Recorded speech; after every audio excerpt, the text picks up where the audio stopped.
Abamarayika bavuza impundu kuko isi kuwe mu maboko y'umubi. Abamarayika bavuza impundu kuko isi kuwe mu maboko y'umubi. Inkuru ya Yesu iratangaje cyane, kubona umwana w'Imana avuka, umwana w'umuntu ndetse akavukira ahantu habi cyane, mu kiraro cy'inka niho yavukiye. Abamarayika n'ijuru ryose bari bumiwe bareba shinyagurirwa. Igihe kigeze arabambwa, arahambwa, arazuka ava mu gituro. Impundu nyinshi zivuga mu ijuru kuko isi kuwe mu maboko y'umubi.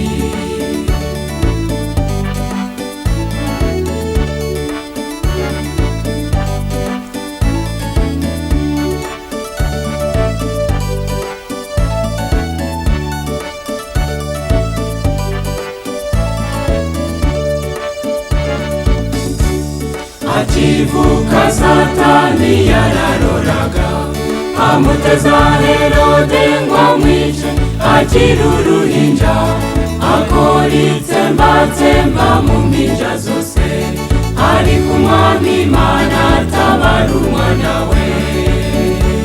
Abamarayika n'ijuru ryose bari bumiwe bareba shinyagurirwa.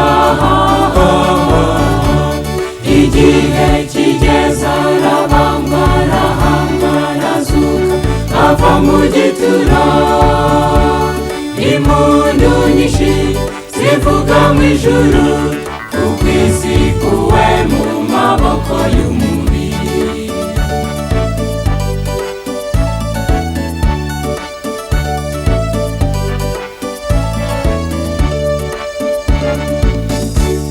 Yongera kumusanga ari mu butayu, Yesu yarashonje amaze igihe kirekire atarya. Ati, yo mwana w'Imana, indura amabuye y'imitsima, simuka abamarayika baza kuramira. vuga munamye biriya ndabiguha. Umwami Yesu amutsindisha handitswe ngo, abamarayika n'ijuru ryose bari bumiwe bareba shinyagurirwa. Igihe kigeze arabambwa, arahambwa, arazuka ava mu gituro. Impundu nyinshi zivuga mu ijuru kuko isi kuwe mu maboko y'umubi.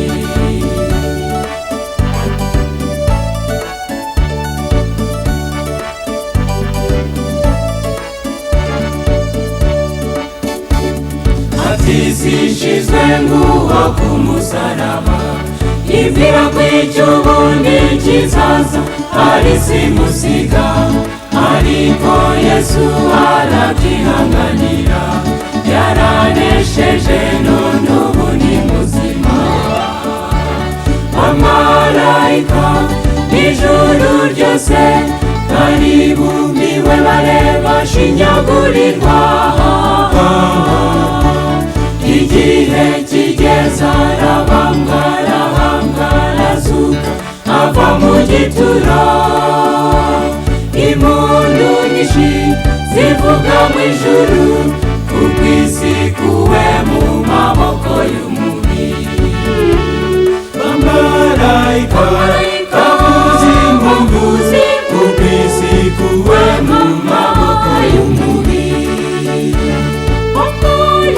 Abamarayika bavuza impundu kuwe mu maboko y'umubi. Abamarayika bavuza impundu